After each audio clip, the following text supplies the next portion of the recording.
नमस्कार। पिछली बारी जब हम रीना जी से बात कर रहे थे तो उन्होंने बहुत सारी बातें बताई जो एकदम एक्यूरेट निकली, सच निकली और उसके बाद बहुत सारे इवेंट्स हो गए। बिहार इलेक्शन आपको पता है एक तरफ़ा बीजेपी जीतती है और बात शुरू हो गई वेस्ट बंगाल, असम इलेक्शन में क्या होगा जो 2 क्रूशियल स्टेट्स मानी जा रही हैं। उसके बाद जो रेड फोर्ट पे कार ब्लास्ट होता है, उसके लिंक्स बांग्लादेश से क्या निकलते हैं, बांग्लादेश के अंदर शेख हसीना को डेथ पेनल्टी दे दी जाती है। दूसरी तरफ इमरान खान पे तो क्वेश्चन मार्क चल ही रहा है, जिंदा है, नहीं है, अजीब-अजीब सी बातें आ रही हैं, टॉर्चर हो रहा है। तो हमारे रीजन में और भारत में पॉलिटिकल और नेशनल सिक्योरिटी को लेके बड़े सवाल चल रहे हैं। इसी बीच एक इकोनॉमिक चेंज भी आती है। हमने पिछली बारी इकोनॉमी और थोड़ा वास्तु भी डिस्कस किया था, जहाँ पे ये क्वार्टर बहुत अच्छा गया, 8.2% जीडीपी ग्रोथ हुई।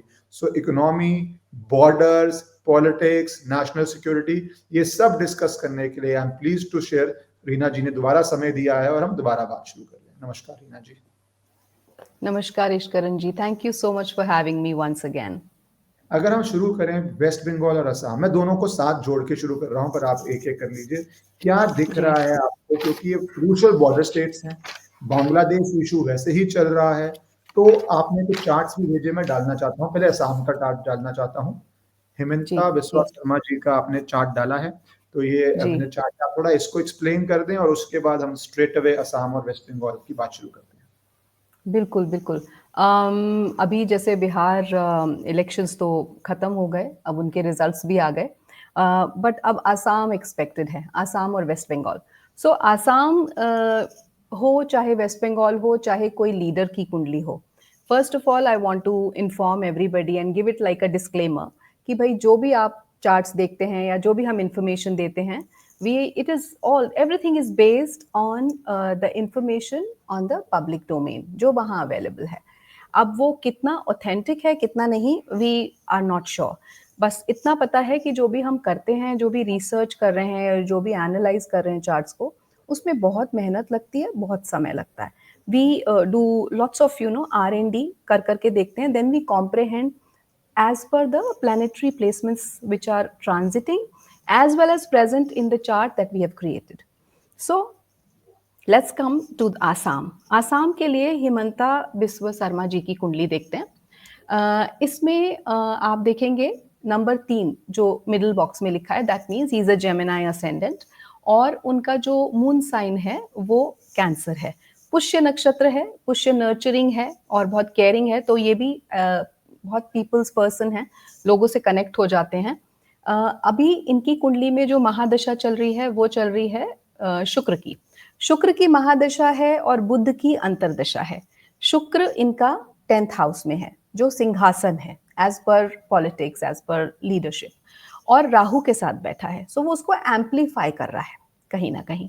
उसके साथ साथ जो अभी ट्रांजिटिंग शनि है वो नेटल शनि के ऊपर आया हुआ है, so definitely things related to his career are taking an upward move. वहीं साथ साथ देवगुरु बृहस्पति भी कहीं ना कहीं ट्राइन से इस समय उसे कनेक्ट कर रहे हैं, और वर्षफल लगाया इनका। वर्षफल की कुंडली मैंने आपके साथ शेयर नहीं की है क्योंकि वो बहुत सारी होती है, ईयर टू ईयर हम देखते हैं, नेक्स्ट ईयर उसका नेक्स्ट ईयर।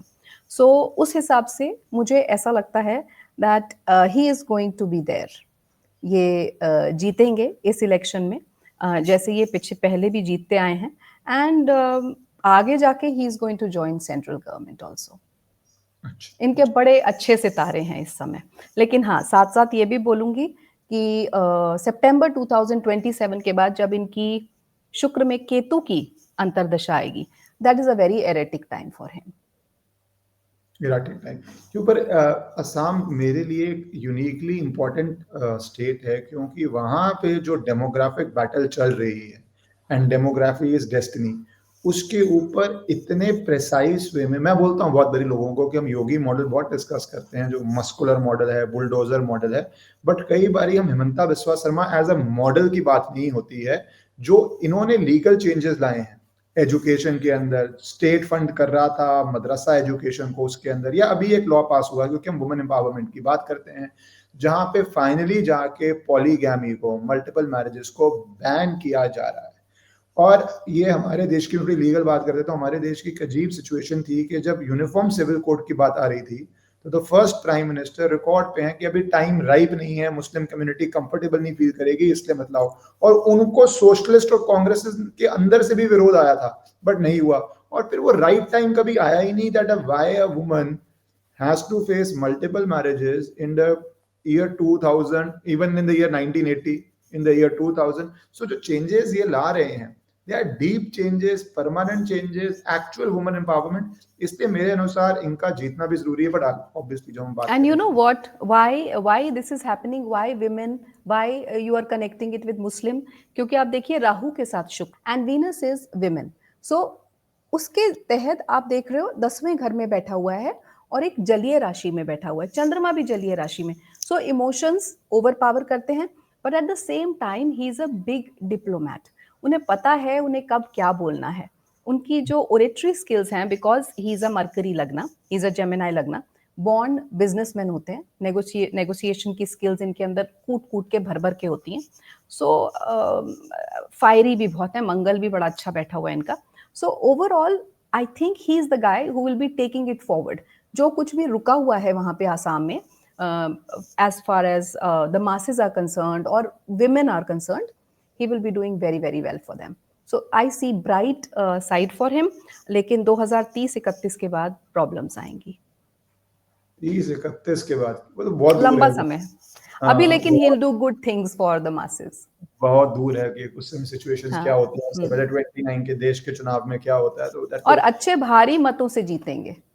अच्छा भारी मत से जीतेंगे, क्योंकि technically it is supposed to be a difficult state जो बीजेपी बार-बार जीत रही है। It's a very difficult state for हाँ, BJP because of the local factors and true. Bangladesh factors. अगर मैं बांग्लादेश पे ही जाऊं, क्योंकि हम बांग्लादेश की बात कर रहे हैं, दो चीजें हुई या हैं वहां पे। एक, शेख हसीना को डेथ सेंटेंस मिलना, उसके बाद वो obviously I don't know India को रिक्वेस्ट आ गई या नहीं आई उनको एक्स्ट्राडिशन भेजने की, पर वो नेचुरल लीगल प्रोसेस से आएगी आएगी, उस पर इंडियन सरकार लगता तो नहीं हाँ करेगी। But Sheikh Hasina who is old and in a sense much better than this regime, जबकि बांग्लादेश में जो भी प्रॉब्लम हिंदुओं के साथ है वो मुझे लगता है एक स्ट्रक्चरल प्रॉब्लम है, सरकारों से चेंज नहीं होती।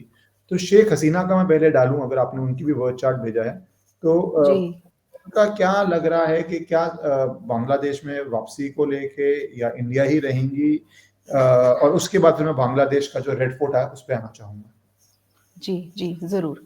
सो शेख हसीना का चार्ट अगर आपने लगाया है तो आप देखेंगे फर्स्ट हाउस में नंबर 8 लिखा है, which is a Scorpio sign.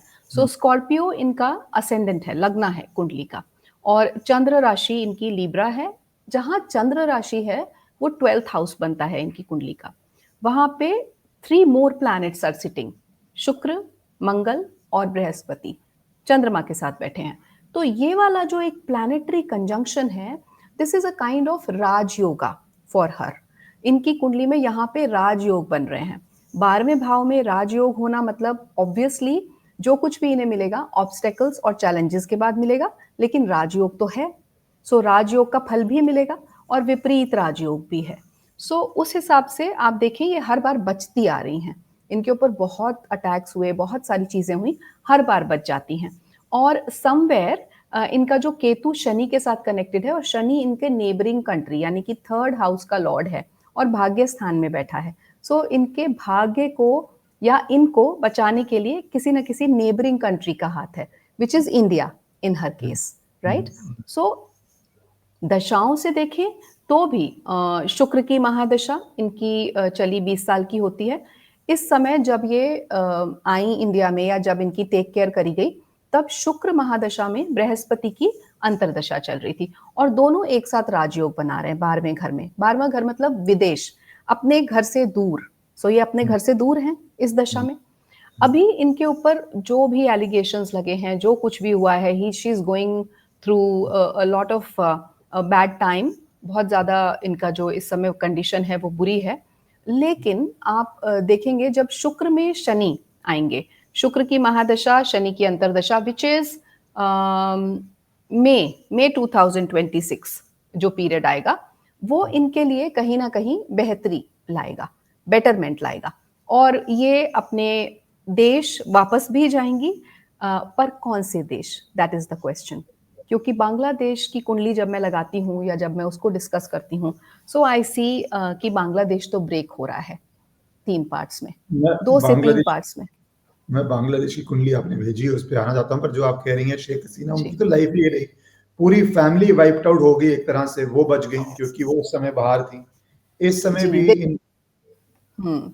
आप कुछ बोल कैसे रहे थे? कैसे प्लैनेटरी प्लेसमेंट्स जो हैं अपना रोल दिखाते हैं और किस तरीके से ट्रांजिटरी प्लैनेट्स जब उनके साथ कनेक्ट होते हैं तो कैसे एक बिल्कुल खत्म हालत में भी आप कैसे सेफगार्ड हो जाते हैं। That is destiny. So this is what is happening and she will again go back और मुझे बहुत चांसेस दिख रहे हैं कि ये दोबारा शायद अपने रोल में आए वापस, but she will get a smaller part of it.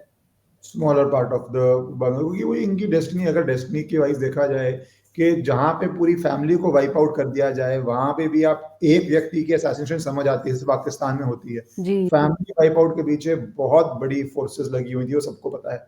उसके बाद भी आपकी रिकवरी हो जाए और आप मल्टीपल टाइम प्राइम मिनिस्टर बन जाएं, शी इज ऑलमोस्ट 80 नाउ, तो इस एज तक आप पहुंच जाएं और उसके बाद दोबारा जब हो तो आप वहां से भी स्केप करके निकल जाएं। कितने लोग मरे वहां पे, डेथ सेंटेंस आपको करेक्ट, करेक्ट। मिल रहे हैं। बिल्कुल। एक आध हाँ, नहीं चीज मतलब खराब पूरी होगी तो इन पूरी देशों में शुक्र की मारने में टाइम दशा तो लगता है। इनको सेफगार्ड कर रही है, जो पूरी शुक्र की दशा है सेफगार्ड। बट हाँ, जैसे ही सन आएगा looking at her age and looking at sun's placement, क्योंकि वो छठे से छठा है, तो रोग रिपुरेंट के घर से छठा मतलब वो उसका भी दुश्मन। सो वहां पे जाके इनको हेल्थ इश्यूज भी आ सकते हैं और सत्ता से तब ये उतर सकती हैं। बट दैट इज फार, 2033 तक तो इनका पीरियड अच्छा है। इनफैक्ट 2032 तक मैं बोलूंगी, 2032 तक she will survive. then by that time she would be mid 80s also, तो एक एज इज या नेचुरल फैक्टर, वो तो आना ही आना है। Definitely, definitely. आपने बांग्लादेश की बात की और वो बहुत इंपॉर्टेंट है, क्योंकि जब आप बोल रही हैं कि वो जी। बांग्लादेश 2 या 3 हिस्सों में हो चुका है और ये पिछले कुछ दिनों में, हफ्तों में इनफैक्ट एक नया ट्रेंड आया है जहाँ पे हमारे देश के सीनियर मिलिट्री ऑफिसर्स, गृह मंत्री, वो बात कर रहे हैं कि पाकिस्तान तभी सीखता है जब हम पाकिस्तान का कोई भूमि का हिस्सा ले पाएंगे। या वो एकदम से सिंध की बात करते हैं, जो एक तरह से आउट ऑफ द सिलेबस है, क्योंकि सिंध पे इससे पहले इस तरह की स्टेटमेंट नहीं दी गई कि अरे बॉर्डर्स तो कभी भी चेंज हो जाते हैं। और या फिर मैं असम से जोड़ूं इसको और बांग्लादेश से जोड़ूं, जहां पे प्रोवोकेशन आई, वो अजीब अजीब से बांग्लादेश का, ग्रेटर बांग्लादेश का नक्शा बना रहा है मोहम्मद यूनस, और उस पे असम के चीफ मिनिस्टर कहते हैं कि आपकी भी 2 चिकन नेक हैं, हम जब चाहें उन चिकन नेक के अंदर घुस सकते हैं। और मेरे अनुसार नेशनल सिक्योरिटी की ऐसी statement CM without sounding it through military experts और it's an international affair thing centre, मेरे अनुसार नहीं करे होगी, बट कर भी सकते हैं।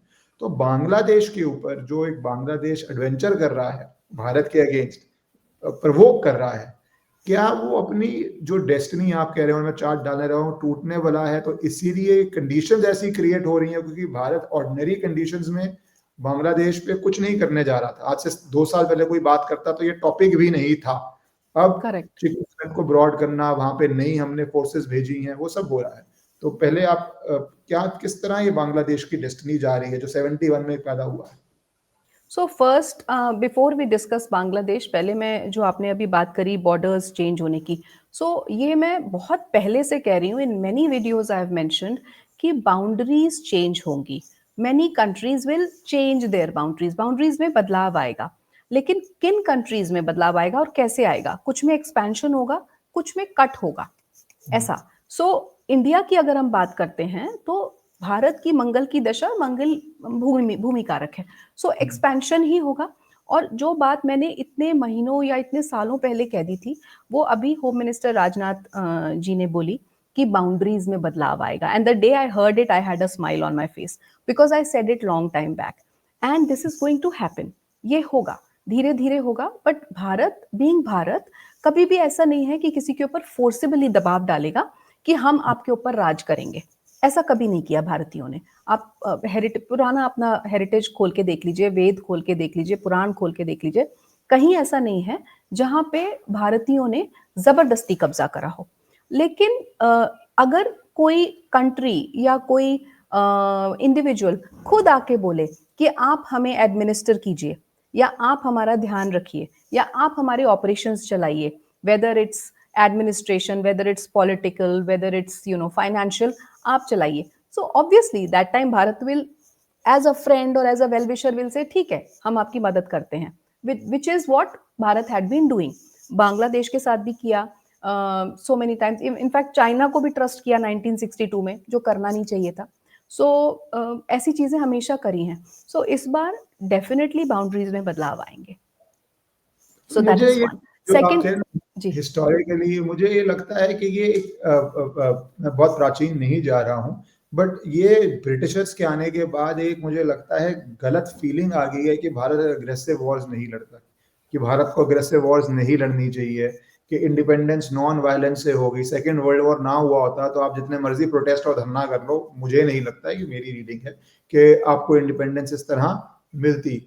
ये स्ट्रगल, क्योंकि, और ये मैं इसलिए कहता हूं, जो लोग एग्जाम्पल देते हैं भारत का, पूरे वर्ल्ड में जहां पे नॉन वायलेंट मूवमेंट नहीं थी, वहां पे भी कॉलोनीज खत्म हुई, वहां से भी अंग्रेजों को जाना पड़ा, फ्रांस को जाना पड़ा, जहां जहां थी, वियतनाम में जंग से जाना पड़ा, और बाकी जगह, क्योंकि उनका अंदर से कोलैप्स हो चुका था। They could not sustain an empire.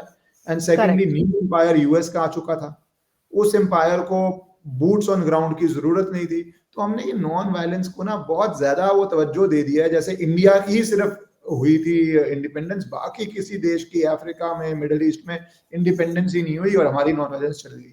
और यही मुझे लगता है 71 में, क्योंकि अभी मैं हमारी सबसे बड़ी प्रॉब्लम थी कि हमने उस समय भी चिकन नेक या पोर्ट एक्सेस, ये बेसिक चीजें, आप इतना बड़ा कैंपेन कर रहे हैं, आप वो नहीं लेते हैं, तो ये आप फ्यूचर जनरेशंस के लिए थ्रेट्स जो हैं उनको सॉल्व आउट नहीं कर रहे हैं। आई होप इस बारी, जैसे आप कह एग्जैक्टली। रही हैं, वो वाली गलतियां हम, आई डोंट नो, करें ना करें। नहीं नहीं नहीं नहीं नहीं, इस बार नहीं होगा। देखिए, you mention 1971 and that's absolutely a very very important year for us, क्योंकि 1971 में even astrologically the transiting planetary situation was the same जो 2025 में है। द ओनली थिंग इज, होनी को कोई नहीं टाल सकता, लाइक यू सेड कि हमें कर देना चाहिए था। बहुत सारे लोग ये भी कहते हैं, शायद मैं भी कहती हूँ, कि सिंदूर वन ऑपरेशन जब हुआ था तो वो पूरा कंप्लीट होना चाहिए था, और वो हो सकता था, we had the calibre. But again, whenever there is a time already predestined, तभी वो काम होगा। Because I am an astrologer, that is why I believe in it 100%, 100%। So destiny है, तब इसलिए वो काम नहीं हुआ। 1971 की तरह अभी भी सिमिलर सिचुएशन है, लेकिन अब टाइम बदल गया। द टाइम पीरियड और the phase is of Mars now. तब जो पीरियड था वो वीक था, India was weaker somewhere as per the dashas and the antardashas. Now India is very very strong and it's, you know, it's full throttle, it's ready. And आप बस बताइए कब क्या करना है। ऐसे वाली सिचुएशन में भारत बैठा है। वो चेंज तो आया ही है, गवर्नेंस चेंज भी आया है, लीडरशिप चेंज भी आया है, जहां पे आप एब्सोल्युटली। हर बारी बोल रहे हैं। और एक्चुअली लीडरशिप ही बार बार बात करके जमीन की, ऑपरेशन सिंदूर के अंदर कुछ लोगों को डिसअपॉइंटमेंट थी, इसलिए थी क्योंकि स्टेक्स तो लीडरशिप ने ही बढ़ाए थे बोल बोल के। अभी भी ये सब करेक्ट सही करेक्ट। की बात करें, आप बात करें कि जब तक जमीन नहीं लेंगे पाकिस्तान समझेगा नहीं, तो एक तरह पब्लिक डिस्कोर्स में आप ही लोगों की एक्सपेक्टेशन बढ़ा रहे हैं, और आप ही शायद वर्ल्ड कम्युनिटी को बता रहे हैं कि हमें ये करना पड़ेगा, करना पड़ेगा, करना पड़ेगा। तो एक तरह से एक्सेप्टेंस एंड इनएविटेबिलिटी आ जाती है दूसरे देशों के अंदर भी, कि भैया ये बांग्लादेश में, पाकिस्तान में, कहाँ पे भी, जहां से भी टेरर आ रहा है, ये वहां पे कुछ करने की कोशिश करेंगे। कोशिश करेंगे। और इसे ही चाणक्य नीति कहते हैं। चाणक्य नीति और क्या है? पहले आप हाइप क्रिएट करेंगे, उसके बाद में आप अचानक से एक सरप्राइज फैक्टर को इंट्रोड्यूस कर देंगे which nobody expected. So this is something very fantastic what our leadership had been doing, मुझे ऐसा लगता है, इन इन इन द पास्ट। जी जी, मैं बांग्लादेश का चार्ट आपको, हाँ, जी, बांग्लादेश का chart 1971। right, right. So, in Bangladesh chart, if you see, there's number 6 written in the middle box. So, which means वर्गो लगन है इनका, और चंद्रमा जहां बैठा है, चंद्र राशि वृश्चिक है। और अगेन बांग्लादेश का भी third house, just like India's chart, third house भरा पड़ा है बहुत सारे प्लैनेट से, विच मीन्स इनका भी जो नेबरिंग कंट्रीज हैं वहां से कुछ ना कुछ चलेगा। और ये जो प्लैनेट्स हैं, ये इनमिकल हैं एक दूसरे के साथ, और मरकरी बैठा हुआ है वहां पे, जो कि लग्नेश है, वक्री होके। Now in Bangladesh chart right now शुक्र की महादशा चल रही है और शनि की अंतरदशा। शनि भी वक्री हैं, वक्रगत हैं।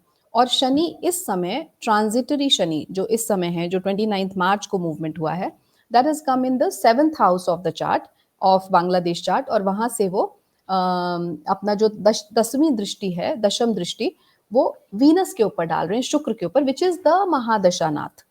और फोर्थ हाउस है, फोर्थ हाउस का मतलब मासेस, मासेस। शनि की दृष्टि पड़ रही है, और सब बोलते हैं जनरल, एक बच्चे बच्चे को पता है नॉर्मल कि शनि भारी है, शनि भारी है, शनि की दृष्टि पड़ रही है। सो शनि की दृष्टि पड़ रही है उस शुक्र पे जो कि महादशानाथ है, जो जिसका की टाइम पीरियड चल रहा है, रन कर रहा है। और अंतरदशानाथ खुद शनि है और वक्री है। सो ऑब्वियसली मासेस में अनरेस्ट वो बहुत क्लियरली दिख रहा है, बहुत क्लियरली दिख रहा है। नेबरिंग कंट्रीज की तरफ से ट्रबल वो भी बहुत क्लियरली दिख रही है। राहु जो इनका नेटल राहु है, फिफ्थ हाउस में बैठ के ट्रांजिटिंग, सॉरी, नेटल शनि के साथ एक लिंक बना रहा है विच इज कॉल्ड ट्राइनल लिंक, ट्राइन के हिसाब से, और उसमें ट्राइन में असेंडेंट भी आ रहा है, मतलब इसका खुद का लगन बांग्लादेश का। सो बांग्लादेश कहीं ना कहीं राहु की और शनि की गिरफ्त में है इस समय। सो मुस्लिम्स का बहुत ज्यादा इंटरवेंशन, शनि जो कहता है कि डिसिप्लिन में आओ, और बिल्कुल चीजें आउट ऑफ डिसिप्लिन हो रखी हैं। क्यों? क्योंकि शनि वक्री है। डिसिप्लिन कह रहा है करने के लिए, जो शनि का रियल सिग्निफिकेंस है वो कहता है कि मेहनत करो, डिसिप्लिन लाओ, आगे बढ़ो, धीरे धीरे सही सही, स्लो एंड स्टेडी आप ग्रो करो।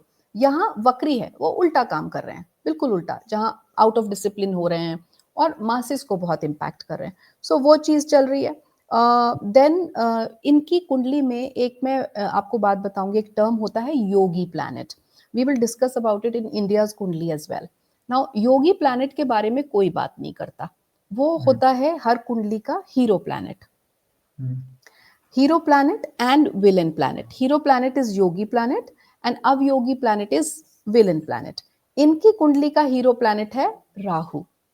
सो जब राहु हीरो प्लैनेट है तो ऑब्वियसली मैनिपुलेशन, मुस्लिम्स का बहुत इंटरवेंशन, गलत तरीकों से चीजों को, कामों को करवाना।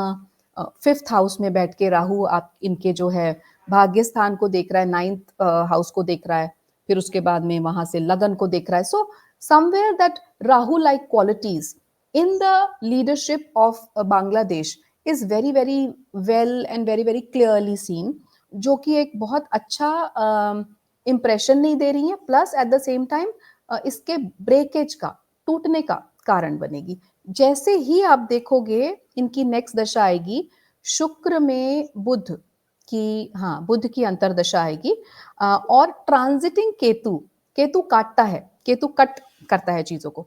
ट्रांजिटिंग केतु नेटल केतु के ऊपर आ जाएगा। कब आएगा? December 5th 2026 को दशा का परिवर्तन हो गया और ट्रांजिट भी वहां आ गया उस प्रॉमिस को पूरा करने के लिए। That is the time I see, एकदम उसी डेट को नहीं, लेकिन उसके बाद within 1 year there will be breakage in the country Bangladesh.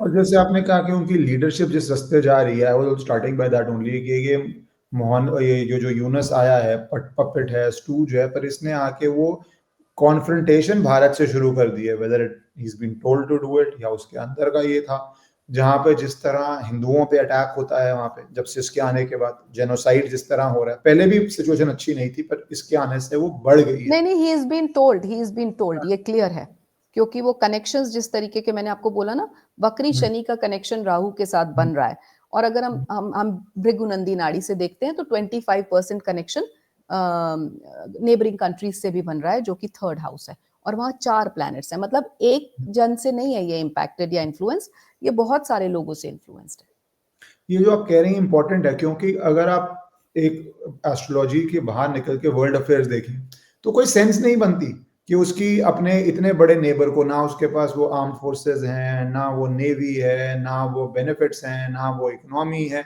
ना पॉलिटिकल लेजिटिमेसी है। आप कोई ऐसे नहीं है चुनाव जीत के आए हैं, एक लेजिटिमेसी भी चीज होती है नेता के अंदर करेक्ट करेक्ट, उसके अंदर वो पोटेंशियल नहीं है, कुछ भी नहीं है आपके पास, और आप इंडिया को बार बार प्रवोक कर रहे हैं, आप बार बार वो मैप बना रहे हैं, तो ऑब्वियसली आप कहीं सिक्योर फील कर रहे हैं, या जिसने आपको अपॉइंट किया है वो शक्तियां, या जो आपके एडमिनिस्ट्रेशन में शक्तियां हैं जो बीहोल्डन है उन देशों को, वो आपको प्रवोक करवा रही हैं कि भैया इंडिया के दोनों फ्रंट्स पे कुछ ना कुछ प्रॉब्लम हो। तो they are basically absolutely you are absolutely right here, that's true, that's very clearly seen। वो ईस्ट पाकिस्तान की तरह बिहेव कर रहे हैं, और ईस्ट पाकिस्तान का जो हाल हुआ था 71, वही भारत को शायद दोबारा करना पड़ेगा। तब तो उनके लिए, क्योंकि वो टॉर्चर हो रहे थे, इस बारी तो अपने लिए करना पड़ेगा इन अ सेंस। ना घर के ना घाट के वाली सिचुएशन आएगी इनकी। could easily be। अब ये जो बांग्लादेश से कर रहे हैं, इससे मैं थोड़ा टेरर पे आना चाहता हूँ, क्योंकि जी। एक आज मैंने सुना कि अब इंडियन गवर्नमेंट और या दिल्ली सरकार ये भी कर रही है कि कौन कौन मेडिकल डॉक्टर्स कौन से देश से बन के आया, जिसको हमने बहुत देर इग्नोर किया था, कि अब Correct. कोई पाकिस्तान मेडिकल करने जा रहा है या कोई बांग्लादेश मेडिकल करने जा रहा है, तो वहां पे वो क्या हो रहा है, क्या करके आया है, नहीं है, एक बारी उसको आपको रिकंसिडर करना पड़ेगा। और वो इसलिए हुआ क्योंकि रेड फोर्ट ब्लास्ट होता है। रेड फोर्ट ब्लास्ट के बाद ये सारी बातें अब शुरू हो गई हैं, जो पहले ही होनी चाहिए थी मेरे अनुसार। टू लेट, बट कहीं भी तो शुरू करना ही Correct. था। तो उसका आप बांग्लादेश के कॉन्टेक्स्ट में ज्यादा देख रहे हैं, रेड फोर्ट ब्लास्ट का, या पाकिस्तान के कॉन्टेक्स्ट में, क्योंकि हमने पाकिस्तान की बात नहीं करी, उसका असर जो भारत के स्टेप्स होंगे वो कहाँ ज्यादा आप देख रहे हैं? सी अगर स्ट्रेट अवे पहले तो मैं एक्सप्लेन करूंगी, या पहले मैं आपको बता देती हूँ, मुस्लिम कंट्रीज का इन्वॉल्वमेंट है, और एक कंट्री का नहीं है, मल्टीपल कंट्रीज का इन्वॉल्वमेंट है। ये बहुत क्लियर है। How? I tell you how. देखिए, ये जो मैंने आपको चार्ट भेजा है, ये मैंने तब बनाया था जब the moment I got the news कि ऐसा कुछ हुआ है। It was around 7 PM in the evening on 10th of November when I got the news. When I got the news, and क्योंकि मैं ऑलरेडी इन चीज़ों में रिसर्च कर रही हूँ, तो इमीडिएटली आई चार्टेड आउट, मैंने क्रिएट किया चार्ट, एक अप्रॉक्सीमेट टाइम लिया जो कि मुझे न्यूज़ में सुनाई दिया कि शाम को 6:51 या 52 पे ये हुआ था। सो मैंने 6:51 का बनाया है शाम का, दिल्ली का चार्ट है। और इसका जो लगन है वो भी आप देखिए, वृषभ लगन ही आया है, जो कि एक्चुअली भारत का लगन है। और इसमें मंगल और बुध जो उस समय वक्री था, और जो जब ये हुआ तब शनि तो वक्री थे ही थे, बुध भी वक्री हो गए। बुध यहाँ पे मार्केश हैं, सेकंड लॉर्ड हैं। सेकंड लॉर्ड आके दूसरे मार्केश जो कि मंगल है, अपने ही घर में बैठा है, उसके साथ बैठ गए। मतलब दो मार्केश एक साथ, कहाँ? 7th हाउस में। 7th house is house of enemies, house of war. Actually enemy का घर छठा होता है, वॉर का घर 7वां, और डेथ का घर 8वां होता है। लेकिन in totality if we see the situation, तो ये तीनों घर ही इन्वॉल्व हैं, क्योंकि बीच वाले घर में, यानी कि 7th हाउस में, ये कंजंक्शन बन गया, बुध का, मार्केश का और मंगल का। अब अगर हम भृगु नंदी नाड़ी से देखें, क्योंकि भृगु नंदी नाड़ी इज सच अ टेक्निक जो आपको इंस्टेंट रिजल्ट देती है, एकदम दिखा देगी पिक्चर। सो इसमें अगर मैं आपको समझाऊं, तो एक ट्राइन बनता है, ट्रिनिटी, एक ट्राइंगल जैसा शेप। सो अगर आप मार्स मरकरी को देखें और सैटर्न को देखें जो मीन में बैठा है 12 नंबर राशि में, और जुपिटर और मून जो कि 4 नंबर, पहली बात, तीनों राशियां जलीय, वाटरी साइंस। दूसरी बात, एक ट्राइन क्रिएट हो गया इन मेजर बड़े बड़े प्लैनेट्स का। और शुक्र जो कि लग्नेश है, वो सूर्य के साथ छठे भाव में बैठा है। सूर्य कौन? सूर्य जो कि नीच का सूर्य है इस केस में, इस समय। और सूर्य का मतलब सत्ता, सत्ता, पॉलिटिक्स, लीडरशिप, हमारी लीडरशिप। मंगल क्योंकि हीरो प्लैनेट है कुंडली का, वो हमारे ट्राई सर्विसेज को, हमारी नेशनल सिक्योरिटी को दिखाता है। सो इस सिचुएशन ने मुझे जो उस समय एक सडन ग्लिम्स दिया, वो ये दिया कि ये सिचुएशन बहुत बड़ी हो सकती थी, नंबर 1। नंबर 2, ये सिचुएशन बड़ी क्यों नहीं हुई, उसका कारण है कि जैसे एक मोल होता है, वो हमारा कोई मोल, हमारी ही नेशनल सिक्योरिटी का कोई मोल ऑलरेडी दुश्मन के खेमे में या दुश्मन की पार्टी में, टीम में था। उसने ये इंफॉर्मेशन हमें पहले ही दे दी, because of which we could save a huge disaster, बहुत बड़ा। क्योंकि आप देख रहे होंगे बाद में तो परतें खुल रही हैं धीरे धीरे, कितना असला था, आई थिंक 32 कार्स में था, कुछ ऐसा मैंने सुना, और वो 32 कितना नुकसान कर सकता था। 2900 केजी एक्सप्लोसिव मटेरियल से, अलग अलग तरह के, फिर अमोनियम एग्जैक्टली, नाइट्रेट की क्वांटिटी थी। और डेंजरस पार्ट क्या है, जब इतने डॉक्टर्स पे कोई डाउट नहीं करता, they are the perfect, if you have to carry out an attack, certain professions are the perfect professions, because doctors right, की रिस्पेक्ट है इंडिया के अंदर या ऑल ओवर द वर्ल्ड। तो वो आपके कैटेगरी ऑफ सस्पेशन में नहीं आते। जैसे मैंने बात किया था, मैं कुछ आए हुए थे यहाँ पे हमारे फॉर्मर ईडी के हेड, तो उनके साथ मैं बात करा, कन्हैया सिंह जी के साथ। ही वाज सेइंग कि and he was joint CP Delhi also, जब ये बाटला हाउस एनकाउंटर हुआ था तो उनकी अगुवाई में ही सारा ओके। ऑपरेशन हुआ था। तो ही वाज सेइंग कि यस, कि अगर आप पुलिस वेरिफिकेशन भी करो तो डॉक्टर कोई घर रेंट पे ले रहा है तो वो कांस्टेबल क्या करेगा? हाँ डॉक्टर है, हाँ इस हॉस्पिटल में काम करता है, हाँ एग्जैक्टली। डिग्री है, झूठ नहीं बोल रहा, आप घर रेंट पे दे दोगे। वर्सेस कोई जो बिल्कुल। हम बोलते हैं लेबरर है, ये है, वो टेरर है, उनको तो अकोमोडेशन ही नहीं मिलती। डॉक्टर के लिए तो किसी भी जगह रेंट मिल जाएगा। In fact as a lawyer I tell you, people are happiest giving their apartments to right. rent to doctor है, doctors। फैमिली पर्सन है, पढ़ा लिखा है, और पढ़ा क्या लिखा देखोगे? कोर्ट और यहाँ जाएगा पे आप, नहीं। हाँ करेक्ट, और यहाँ पे आप कमाल की बात देखिए, छठा घर जहाँ पे लग्नेश जाके बैठा है और सन के साथ बैठा है, वो घर भी डॉक्टर से कनेक्ट होता है, क्योंकि रोग रिपु ऋण का है। तो जब भी हम डॉक्टर्स के लिए कुछ देखते हैं, बीमारी से रिलेटेड देखते हैं, तो हम 6th हाउस को जरूर देखते हैं, और वहां वीनस बैठा है, मतलब लेडी भी इन्वॉल्व है। और ये पूरा कॉम्बिनेशन राहु से, राहु देख रहा है। देख रेख कौन कर रहा है? एक मुस्लिम कम्युनिटी, एक मुस्लिम कंट्री, एक मुस्लिम लीडरशिप। ये यहाँ पे क्लियरली दिख रहा है। Venus and Sun being aspected by Rahu, and everything, the event taking place. And जो आपने बोला विमेन इन्वॉल्वमेंट, वो भी एक नए डायमेंशन, और ये पहली बार ही नहीं है। जैसे अगर हम देखेंगे तो ये Shaheen Bagh onwards daily rights हुए हैं, मैं उससे मानता हूँ कि किस तरह जो Correct. एक सर्वर किया हुआ था कि नहीं नहीं विमेन है, और हमारे लॉ में बहुत सारी वो हैं लीवेज हैं विमेन को, which they get easier relief in court, and statutes के अंदर भी बहुत जगह ये उनको एक्सेप्शंस हैं। तो वो के अंदर भी ये जब अब विमेन आ रही हैं, उसके बाद डॉक्टर्स आ रही हैं, तो भारत के लिए एज अ सिक्योरिटी एजेंसी हमारे लिए भी बहुत डिफिकल्ट चुनौतियां आने वाली हैं इसके अंदर आगे वाले दिनों में। डेफिनेटली, बिल्कुल बिल्कुल आने वाली हैं। और like I always say, I will repeat again, 2025 was just a trailer. 2026 coming ahead will be actually a foundation year for a very very huge decision which will be taking a place in future. तो 2026 तो actually wars का साल है, एक के बाद एक through out the world. I am not just talking about India, लेकिन सब जगह बहुत सारे कंट्रीज में आपस में चलेगा कुछ ना कुछ। आप ऐसा क्यों कह रही हैं कि 26 सिर्फ भारत में ही, पर वर्ल्ड वाइड वॉर्स का आप टाइम देख रही हैं, ऐसा क्या रीजन है इसका? बिकॉज ऑफ द ट्रांजिट्स जो चल रहे हैं, जो ब्रह्मांड में ट्रांजिट्स जिस हिसाब से चल रहे हैं, शनि का मीन राशि में आना मैंने बहुत बार करा है। ये तो शायद मेरा एक तकिया कलाम बन गया है या कोट बन गया है, दैट एक इरा का अंत है और दूसरे इरा की शुरुआत, क्योंकि ये लास्ट साइन है।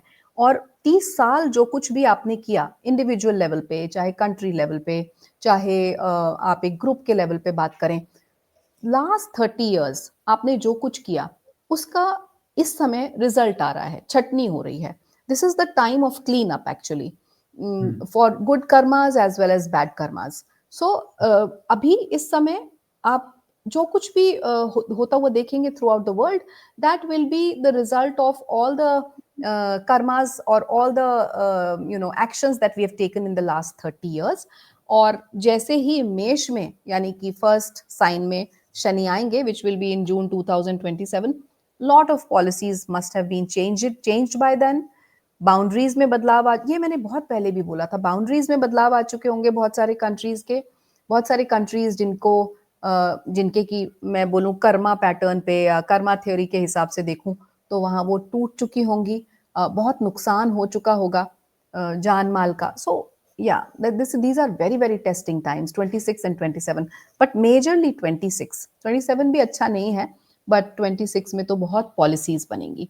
मतलब आरक्षण के खिलाफ लोग खड़े होंगे, करप्शन के खिलाफ लोग खड़े होंगे, सड़कों पे लोग आएंगे, खून खराबा होगा, riots, violence, you'll see everything happening. That's very dangerous times then for Bharat, और उसके कई प्रीकर्सर्स हम देख चुके हैं, क्योंकि कुछ लोग चाहते भी हैं भारत में वायलेंट प्रोटेस्ट होने से। पोल्यूशन जरूरी है, दिल्ली रहते हैं, सबसे जरूरी प्रोटेस्ट है पोल्यूशन पे प्रोटेस्ट, सबको करनी चाहिए। आपके राइट टू, इतनी बड़ी इकोनॉमी का क्या फायदा है अगर पोल्यूटेड एयर है? बट वो पोल्यूशन की आड़ में आप एक ऐसे ड्रेडेड नक्सल का सपोर्ट शुरू कर देते हैं, जिसने हमारे 76 सीआरपीएफ के जो जवानों का जो वो पूरा उसने अटैक कैरी आउट किया था, जिसमें उनकी जानें गई, उसका मास्टरमाइंड था। एक पॉलिटिकल लीडर्स को वाइप आउट किया था एक पर्टिकुलर पार्टी के and whom are they using in it? मतलब आज का यूथ जेन जी को यूज कर रहे हैं कि 19 साल के 20 साल के बच्चे जाके वहां प्रोटेस्ट कर रहे हैं. दे आर, उनको तो समझ भी नहीं है इस चीज की, but they are using them, they are being used.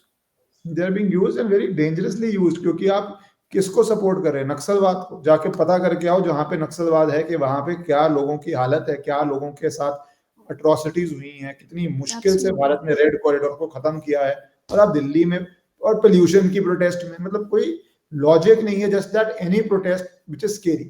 Protest बहुत जरूरी है डेमोक्रेसी के लिए, पर अगर प्रोटेस्ट को ऐसे हाईजैक कर लें तो फिर वो प्रोटेस्ट स्प्रेड करे तो भारत की सिक्योरिटी पे डेंजर है.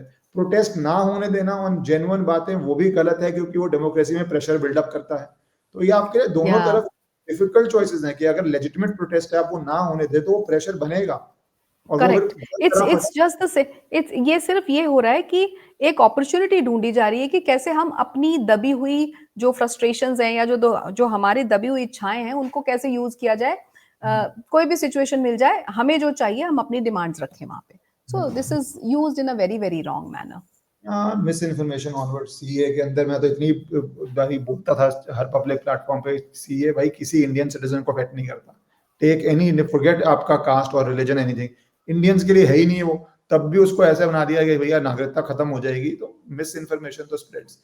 बट जो आपने बात की 26 में बहुत वॉर्स का डेंजर है, उसमें कुछ नई चीजें भी हो रही हैं. जैसे अफगानिस्तान के मंत्री बार बार दिल्ली आ रहे हैं, जो एक मैसिव चेंज आया है. जी. जो पाकिस्तान के अंदर इमरान खान सिचुएशन, दोनों जगह देखिए, अगर आप बांग्लादेश में जो उनका लीडर है उसको डेथ सेंटेंस दे दिया गया है, और पाकिस्तान जो लीडर था, लास्ट लेजिटिमेटली इलेक्टेड लीडर था, उसके बारे में बोला जा रहा है कि भैया वो मर गया है, फिर बोलते हैं जिंदा है, फिर कभी न्यूज आती है टॉर्चर हो गया, कभी आती है हरास्ट हो गया, अलग अलग तरह की न्यूज आती है. तो वो भी टिकिंग पाउडर केक है, कभी भी फट जाए. और दोनों देशों के लीडरशिप जेल में है, एक भागी हुई है, डेथ सेंटेंस है, एक जेल में है, जिंदा रहेगी. तो ये क्या इंटरनल इम्प्लोजन इन दोनों देशों में सबसे ज्यादा होने जा रहा है, बांग्लादेश एंड पाकिस्तान, या ये दोनों सेम ही देश माने जाएंगे क्योंकि इनका इंडिपेंडेंस तो सेम टाइम पे ही हुआ? नहीं नहीं, ऐसा नहीं होगा. इनके बीच में जो एक तरीके की जो डिफरेंशिएशन है या जो आपस में भी इनका जो प्रॉब्लम चल रहा है, that is a created problem. ये वहां की लीडरशिप ने क्रिएट किया हुआ है. और लीडरशिप ने क्यों क्रिएट किया हुआ है? क्योंकि उनको पीछे से ऑर्डर्स हैं. Now we all know who is that country जो उन्हें पीछे से ऑर्डर्स देता है. एंड सबकी नजर अमेरिका पे जाती है. अमेरिका चाहता है कि आप यहाँ पे गोले बारूद बरसाएं, तो पाकिस्तान बरसाता है. अगर अमेरिका चाहता है कि नहीं आप उसको जेल में डाल दें, तो पाकिस्तान कर देता है. सो Pakistan is just a puppet in the hand of America. ये सबको पता है. और पाकिस्तान की कुंडली भी इस बात को कहीं ना कहीं दिखा रही है कि they are going through a very very bad patch. Very very bad patch. मतलब उनके पास इस समय खाने को पैसा नहीं है. They are under tremendous debt, और even America is under tremendous debt. So दोनों ही, बट हाँ, उससे वो थोड़ा बेटर ऑफ है. वो अभी भी उस सिचुएशन में है कि उनको ऑर्डर्स दे सकता है, कह सकता है. As far as Afghanistan is concern, so Afghanistan ठीक है, अपनी विमेन के साथ उनके जो रूल्स हैं या जो चीजें वो फॉलो करते हैं वो कहीं ना कहीं डेफिनेटली गलत हैं. लेकिन एज अ कंट्री हमेशा मॉरली इंडिया ने उसे सपोर्ट किया है. अगर आप पीछे जाके हिस्ट्री में भी देखें तो अफगानिस्तान को भारत ने सपोर्ट किया है, moral, on a moral level. Even now India will support, Bharat उसको सपोर्ट करेगा. But when you talk about कि क्या आगे उनके जो रिश्ते हैं या टर्म्स हैं वो बहुत क्लोज हो जाएंगे जैसे रशिया और भारत के हैं, सो नो, ऐसा मैं नहीं देखती. ऐसा नहीं देखती. It's just like the same कि हेलो हाय फ्रेंड्स, या फिर you know heart to heart friends. So they will remain hello hi friends, वो चलेगा. अफगानिस्तान के साथ भारत का रिश्ता सही रहेगा. बट भारत उनके लिए जाके लड़े या उनकी लड़ाई में कूदे, ऐसा नहीं होगा. एक तो ये बात. दूसरा, जो सिचुएशन, जी हाँ, जी जी जो जी है प्लीज. बात में बात करते हैं कि अफगानिस्तान में वुमेन की ट्रीटमेंट क्या है, ये भारत का बिजनेस नहीं है. अफ्रीका में वुमेन की ट्रीटमेंट क्या है, हमको मिडिल ईस्ट में क्या है, हमें अपने देश को सेफगार्ड करना है. हमारे देश में महिलाओं की ट्रीटमेंट क्या है? अभी भी एक असम में लॉ आ रहा है जो मल्टीपल शादियां बैन करने जा रहा है. हम अपना देश तो कर रहे हैं. मेंटेनेंस के अंदर एक सुप्रीम कोर्ट ऑर्डर करता है तो हम लॉ बना के विमेन को बोलते हैं मेंटेनेंस उस तरह से ना मिले. हमारे देश की हालत को हम देखें, मुझे लगता है ये बहुत गलत मिस गाइडेंस हो जाती है भारत की, जब हम एकदम से कहते हैं विमेन की हालत की अफगानिस्तान में. पैलेस्टीन में विमेन की क्या हालत है, उसके लिए कितनी सरकारें पैलेस्टीन को सपोर्ट करती रही, तब ठीक था। वहां पे विमेन की क्या हालत है, जाके प्लीज किसी को भी पता है क्या हालत हो रही है। तो ये हमारा बिजनेस ही नहीं, हमारा बिजनेस क्या, हमारे हित में क्या। अगर अफगानिस्तान पाकिस्तान की डूरेंट लाइन नहीं मांग के बैंड बजाता है तो they are the best nation in the world for me. Bharat के अगेंस्ट कुछ राइट, करता है, worst nation in the world for me. अपने देश में वो क्या करता है वो जाने। Correct, correct. मैं जो भी कहने की कोशिश कर रही थी, that is as per the astrological charts and the planets. As far as my personal, मेरा खुद का पर्सनल मत क्या है वो मैं यहाँ नहीं रखूंगी, क्योंकि मैं तो सिर्फ, अगर मैं देखूं तो ना तो मैं बीजेपी के अगेंस्ट हूँ, ना मैं कांग्रेस के अगेंस्ट हूँ। I am just an astrologer, so I will be just giving you the interpretation what I interpret from the chart, कि भाई उनका शुक्र इतना पीड़ित है, मतलब उनकी महिलाएं पीड़ित हैं। हमारे आपको नहीं देश का भी। मैं आपको नहीं कहता, मुझे लगा कि मुझे ये, क्योंकि बहुत बारी ना ये आज आपके साथ नहीं, बहुत बारी मैं ये सुनता हूँ अफगानिस्तान कैसा विमेन को करता है, तो आई अंडरस्टैंड।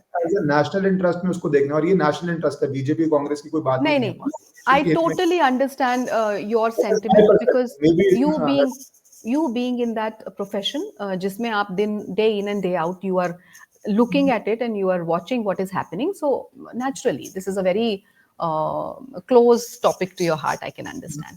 सो अब इसके अंदर अब हम बात कर रहे हो कि एक हमने चुनाव से शुरू करी, मैं इकोनॉमी से पहले चुनाव की बात करना था। वेस्ट जरूर, बंगाल, जरूर, या वेस्ट श्योर। बंगाल चुनाव आप कैसे देख रही हैं, what is your feeling of the situation कि क्या होने जा रहा है? आज देन इस आज इस आज इस पॉडकास्ट में सारे जो मैंने रिसर्च करी थी वो सारी मैं एक एक खोल के लाई हूँ आपके लिए। सो चलिए, देखिए, वेस्ट बंगाल का जो चार्ट है दैट इज नॉट अवेलेबल। अब ममता बनर्जी के जो डिटेल्स हैं, जो एक पब्लिक डोमेन में है, इंटरनेट पे है, उसके बेसिस पे मैंने उनकी कुंडली बनाई और उसी के हिसाब से मैं वेस्ट बंगाल को देखती हूँ। उसका बहुत बड़ा कारण ये भी है कि 19 साल से तो वही बैठी है वहां पे।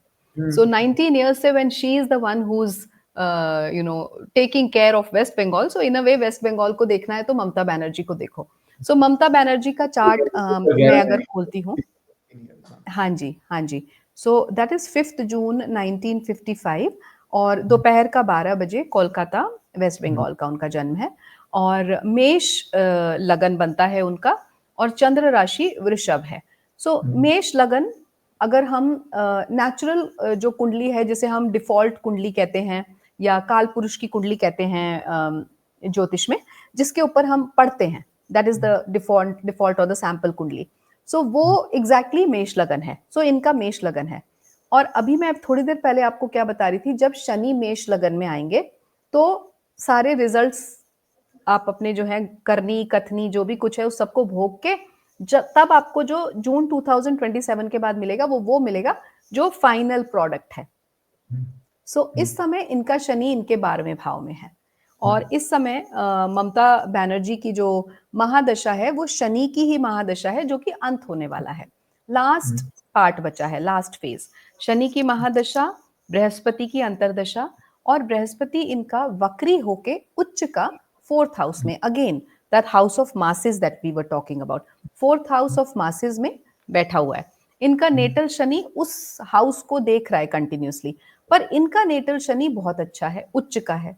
सो और विशाखा नक्षत्र मतलब अकेली इंडिविजुअल लेवल पे। सो इंडिविजुअल लेवल पे इन्होंने एक डिक्टेटरशिप ऑलमोस्ट करी वहां पे। सो वो अभी तक चला और शनि की महादशा में वो चल रहा है।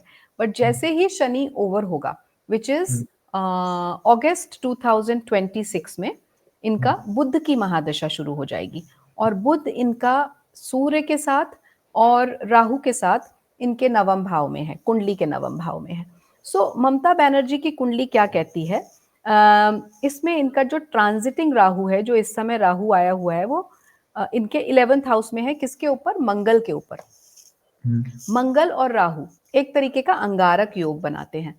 सो इस समय ये बहुत गुस्से में है जब से यहाँ राहु आया है, विच इज लास्ट ईयर, और गुस्से में सारे उल्टे पुल्टे डिसीजंस ले रही हैं, पॉलिसीज को फॉलो नहीं कर रही हैं, जितने गलत काम कर सकती हैं उतने कर रही हैं। जो लीडरशिप में जो जानकार लोग हैं इनके, जिनको ये ट्रस्ट कर सकती हैं, उनको अपने जो लॉयल लोग हैं उनको जगह जगह पे वो बिठा रही हैं, because now she knows elections are coming. So she is wanting and she is questioning कि व्हाई एसआईआर, जबकि एसआईआर पहली बार नहीं हो रहा है, वो तो 13 बार और पहले हो चुका है भारत में। 2002, 2003, 2004 में और रेगुलरली सुप्रीम हुआ था। कोर्ट में मैं आपको ऐड कर दूं, सुप्रीम कोर्ट में पूछा गया हियरिंग के अंदर, जब बिहार चुनाव को लेके एसआर की वहां पे शुरू हुआ, तो पूछा गया कि भाई लाखों लोग कहाँ आए, सब अपॉर्चुनिटी दी गई। आपका मैं कोई भी कार्ड काटता हूँ, आपका क्या, आपके सामने नेबरहुड में 10 लोगों का काटता हूँ, आपका सारा परिवार सड़क पे खड़ा हो जाएगा, वो भीड़ दिखेगी। बिल्कुल आप बात कर रहे हैं 7 करोड़ वोटर है, मैं बोल रहा हूँ 70,000 व्यक्ति, विच इज नथिंग। 1 लाख व्यक्ति का भी कार्ड कटा, उसके परिवार 5 लाख लोग खड़े हो जाए जमीन पे, तो पूरा शहर जाम हो जाता है। Where are absolutely the correct. People? Supreme Court hearing में ये पूछा गया, वेयर आर द पीपल जो प्रोटेस्ट कर रहे हैं? कहाँ है, कहाँ है? और देखिए वही जो बांग्लादेश से कुछ लोग आए, कोई यहीं से आए, कोई कहीं से आए, कितने सारे अलग अलग फेक कार्ड्स बन गए। और जैसे ही ये डेवलपमेंट शुरू हुआ और ये करना शुरू हुआ, तब इनको परेशानी होनी शुरू हो गई। और सभी उन पार्टीज को या उन पॉलिटिकल लीडरशिप को परेशानी हुई जो कि घोटाला कर रहे थे। मतलब I should not be that open and loud because I am just an astrologer, पर इनकी कुंडलियां ये बताती हैं, दिखाती हैं कि ममता बनर्जी जो है, she is not following any policies, and central forces का जो इंटरवेंशन है, ये सब अब होगा आगे आगे। एसआईआर भी आएगा और प्रेसिडेंट रूल तक लगने के चांसेस हैं, जो मुझे लग रहा है, and that will happen before the elections. I think the tentative date is June, May June, I think 2026।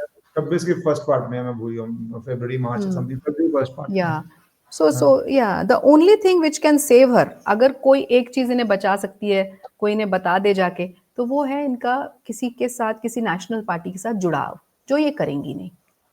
So that is the only thing. और फिर जुड़ाव का मतलब ये नहीं है कि सिर्फ अपने फायदे के लिए आप जुड़ गए, then you have to actually अपने जो आपके एलिमेंट्स हैं, आपकी एनर्जी है, उसको अलाइन भी करना पड़ेगा उसके हिसाब से। सो वो चीज है दैट कैन सेव। लेकिन 5 दिसंबर 2026 तो के बाद तो इनका जो नेटल रेट्रोग्रेड जुपिटर है, एग्जॉल्टेड जुपिटर है, वो इनको अब इनके मासेस जो हैं, जो लोग हैं, वही इनके अगेंस्ट हो जाएंगे, इनको बायकॉट कर देंगे। इनके बॉयकॉट का समय आ रहा है, डिफिकल्ट बॉयकॉट होने टाइम वाला है इनका। के लिए भी आप ये वेरी चुनाव वेरी डिफिकल्ट टाइम देख वेरी रहे हैं। वेरी वेरी वेरी अब इनको जो ये मोह है ना अपना कि मैं वेस्ट बंगाल की चीफ मिनिस्टर बनी रहूं, इसको त्यागना ही पड़ेगा, ऐसा मुझे लगता है। और मरकरी की जब इनकी दशा शुरू हो रही है, उसके साथ इनकी 7.5 भी शुरू हो रही है, या 7.5 भी शुरू हो जाएगी। और इनका वर्षफल में, जो मैं वर्षफल चार्ट बनाती हूँ, तभी 2027 में जनवरी के बाद इनका जो एक एक टर्म होता है मुंथा, लोग समझेंगे जो एस्ट्रोलॉजी जानते हैं, वो अष्टम भाव में आ रहा है।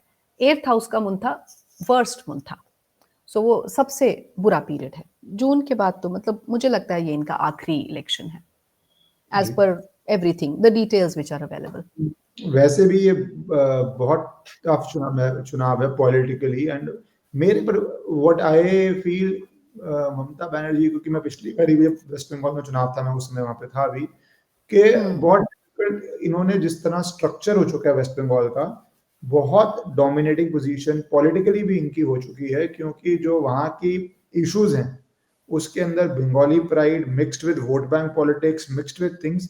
बीजेपी के लिए दो ही पार्टियों में फाइट है। बीजेपी के लिए एक इन अ सेंस फाइनल फ्रंटियर है, जहां पे आपको तोड़ के घुस पाना। तो वेरी इंटरेस्टिंग इलेक्शन होने जाएगा, उस पर जब सामने आएगा दोबारा बात करेंगे, क्योंकि मुझे लगता करेक्ट है करेक्ट। कि बहुत बहुत नहीं नहीं, और बंगाल में आप देखोगे, because of this only lot of unrest amongst the masses. ये इलेक्शन आसान नहीं है, ये बात पक्की है, ये बिल्कुल आसान नहीं है। And this period for Bengal, even if मैं कहती हूँ बीजेपी जीत भी जाए वहां पे, जो कि मुझे लगता है कि बीजेपी ही जीतेगी, सो उसके बाद भी सुकून नहीं है कि बीजेपी जीत गया तो मतलब उसके बाद में सब कुछ ठीक हो गया 1-2 महीने में। No, it will take lot of years to actually bring West Bengal to track, जो ट्रैक से वो बिल्कुल पटरी से उतरे हुए हैं। समय लगेगा, बहुत समय लगेगा। मैं अंतिम पार्ट में कवर करना थोड़ा इकोनॉमिक को लेके, क्योंकि ये क्वार्टर का रिजल्ट बड़ा अच्छा आया, बट लोग एक इकोनॉमिक फ्रस्ट्रेशन भी फील कर रहे हैं। पिछली बार भी हमारी जब बात हुई थी, आपने कहा था इकोनॉमिकली चैलेंजिंग टाइम आ रहा है। तो एक साधारण व्यक्ति की इकोनॉमिकली लेके जो देश की हालत होने जा रही है आने वाले, लेट्स से 2026-27 की बात कर लें, तो आप किस तरह देख रहे हैं economy for a common man? क्योंकि आजकल जिस तरह वर्ल्ड की वेल्थ होगी, इंडिया नहीं यूएस की भी, वो because of concentration of wealth, rich are getting richer, वो प्रॉपर्टी का रेट बढ़ी जा रहा है। जिसके पास 3 प्रॉपर्टीज हैं वो अपने आप ही बहुत आगे निकल गया, जिसके पास 30 है वो और आगे निकल गया, जिसको पहली बनानी है उसके बैंड बच जाते हैं, क्योंकि प्रॉपर्टी बहुत महंगी हो गई है। तो ये डिक्टोमी जो पिछले 20-25 साल में आई है, all over the world I है। आप यूएस में बात करें लोगों से तो वो कहते हैं हमारे पेरेंट्स नॉर्मल जॉब करते हुए घर ले सकते थे। अब इंडिया में बात कीजिए तो सबके पेरेंट्स अच्छी डिसेंट जॉब करते हुए ले सकते थे। आज नॉर्मल जॉब के साथ आपका घर नहीं बनता है। So correct. इकोनॉमिकली आप क्या देख रहे हैं अगले 2 साल पर भारत? सी अगले 2 साल अगर मैं आपको इकोनॉमी को एक्सप्लेन करूं कि मैं कैसे देखती हूँ, पहली चीज तो पेपर्स पे जीडीपी और ये जो कुछ भी आप देखते हैं कि सारे कंपनीज जो अपने डॉक्यूमेंट्स मेंटेन करते हैं, फाइनेंशियल कंपनीज वगैरह ये सब, उसमें आपको कोई डिफरेंस नहीं दिखेगा। सो डॉक्यूमेंट्स पे आपको लगेगा कि कोई फर्क ही नहीं पड़ रहा, इकोनॉमी बिल्कुल ठीक चल रही है। Whereas why and how they are able to actually manage and maintain that, कि आप देख रहे हो ले ऑफ्स हो रहे हैं, बड़े बड़े कॉर्पोरेट्स जो हैं बहुत बड़े बड़े चंक में बहुत सारे लोगों को एक साथ निकाले दे रहे हैं। Why? Because cost to company उनको कहीं ना कहीं ठीक रखना है, मैनेजेबल रखना है, जिससे उनके जो डॉक्यूमेंटेशन है, जो फाइनेंशियल डॉक्यूमेंट्स हैं, उनमें कुछ नजर ना आए, क्योंकि नहीं तो वो फिर वो इकोनॉमिक ग्राफ जो है वो हिल जाएगा। सो ये एक बड़ी बैक एंड की बात है which is happening now. As far as the debt portion is concerned, US बहुत ज्यादा डेट के अंदर है। इकोनॉमिक क्राइसिस आएगा और वो दिखेगा नहीं 2026 में, लेकिन 2027 में वो दिखने भी लगेगा। किस फॉर्म में? महंगाई के फॉर्म में। महंगाई बढ़ने लगेगी 2026 मिड के बाद ही, बढ़ ही रही है अभी स्लोली एंड ग्रेजुअली, बट तब एक ऐसा टाइम आएगा जब महंगाई बहुत ज्यादा बढ़ने लगेगी। नाउ मंगल की महादशा है, तो ये नहीं है कि ड्राइव नहीं होगा लोगों में, लोग ड्राइव भी रखेंगे, मेहनत भी करेंगे, पर मेरी सबको ये सलाह है कि कोई ना कोई अपना एक स्किल सेट, ऐसा स्किल सेट जिसमें आपको किसी और पे डिपेंडेंट ना रहना पड़े, वो उसके लिए आप तैयारी शुरू कर दें। Because the times are such, जो कि 2027 तक मुझे दिखता है कि वाइट कॉलर जॉब्स शायद बहुत ही कम रह जाएं, because AI is going to take over. AI बहुत ज़्यादा, बहुत स्पीड से आगे बढ़ रहा है और बढ़ेगा। राहु इतनी अच्छी पोजीशन में बैठा हुआ है एक्वेरियस राशि में, so AI will definitely take over many many jobs, and that's going to really impact the service class people, even the business class people। लेकिन एक जो टेक्निकल इंसान होगा या ऐसा इंसान जो स्किल्ड है किसी एक पर्टिकुलर चीज में और ऑनलाइन काम करता है, वो सेफ रहेगा। आप जो कह रही हैं एस्ट्रोलॉजिकली वही हार्वर्ड की मेरे ख्याल से या किसी और यूनिवर्सिटी की स्टडी आई कि कौन से टॉप 10 प्रोफेशंस हैं जो पिछले 50 साल बहुत अच्छा करियर दे रहे थे, अब नहीं दे रहे, जिसमें उन्होंने एमबीए का नाम लिया और बहुत सारे ऐसे जो आप बोल रहे हैं वाइट कॉलर करियर्स का नाम लिया जहाँ पे बड़ी बड़ी कंपनीज में काम कर रहे थे एंड सडनली ले ऑफ्स हो रहे हैं। वो कंपनी का प्रॉफिट बढ़ रहा है, पहले ले ऑफ होते थे जब कंपनी लॉस में जाती थी या कंपनी का इकोनॉमिक सिचुएशन खराब थी, डिमांड कम होती थी। अब कंपनी करेक्ट। का प्राइस बढ़ रहा है, उसका रेवेन्यू बढ़ रहा है, उसका प्रॉफिट बढ़ रहा है, पर आपकी जरूरत नहीं है उसका प्रॉफिट बढ़ाने में। पहले अगर कंपनी एब्सोल्युटली, का प्रॉफिट बढ़ रहा है वो तो वो हायर पता और नहीं चलने दे। हाँ, क्योंकि हर कंट्री ये चाहेगी कि भाई मेरा जो इकोनॉमिक ग्राफ है वो क्योंकि जैसे हम कहते हैं ना कि हम पूरे देश की फोर्थ इकोनॉमिक हाईएस्ट कंट्री हैं, तो वो लेवल या वो पोजीशन कोई लूज नहीं करना चाहता। बट देन कब तक रोकोगे उस सिचुएशन को? सो वही चैलेंज होने वाला है कि बेसिकली पहले आउटपुट बढ़ाने के लिए आपकी ह्यूमन रिसोर्सेज और चाहिए थे, तो कंपनी प्रॉफिट में है तो जॉब हायर करती थी। अब कंपनी प्रॉफिट में तो जॉब से निकाल रही है क्योंकि उसको आपकी जरूरत ही नहीं है और आपकी सैलरी बचा के वो ज्यादा प्रॉफिट कमा रही है। तो ये बड़ा अनसर्टन सा इकोनॉमिकली वर्ल्ड होने जा रहा है और जैसे अनसर्टन इकोनॉमिकली होगा तो फिर वो नेशनल सिक्योरिटी पे उसका असर आएगा ही आएगा क्योंकि नेशनल सिक्योरिटी पे आएगा, महंगाई पे आएगा, आम जनता जो आम लोग हैं, छोटी छोटी चीजें, मिडिल क्लास पर्सन, अब होगा क्या? देखिए, जो जैसे आज कोई एक इंडिविजुअल है जिसकी अच्छी खासी कॉर्पोरेट में जॉब है, वो ठीक ठाक पैसे कमा रहा है और वो आज की डेट में वेकेशंस भी प्लान करता है, वो एप्पल का फोन भी ले रहा है, वो और भी चीजें जो उसके लग्जरी की हैं, लग्जरी कार ले लेगा या अपने शौक पूरे करेगा जिसके लिए उसने मेहनत की है। लेकिन अब वो वाला पीरियड आ रहा है कि आप अपनी बेसिक जो नीड्स हैं उनको ही सिर्फ पूरा करें और इन चीजों में ना पड़े, तो अच्छा रहेगा। I will ask everybody to save some money for the rainy days. जरूरी है, लग रहा है जिस तरह चल रहा है। थैंक यू सो मच, आपने टाइम दिया और हमने ये सारे टॉपिक्स को कवर किया और मैं चाहूंगा जो लोग देख रहे हैं आपके क्वेश्चंस हो तो नीचे आप डाल दीजिएगा जो भी आपको स्पेसिफिक लगते हैं, ताकि अगली बारी जब रीना जी आए तो हम थोड़े से आप लोगों के क्वेश्चंस भी लें और उनके सामने रखेंगे। Thank you Reena ji so much. Thank you so much, Ishkaran ji. नमस्कार।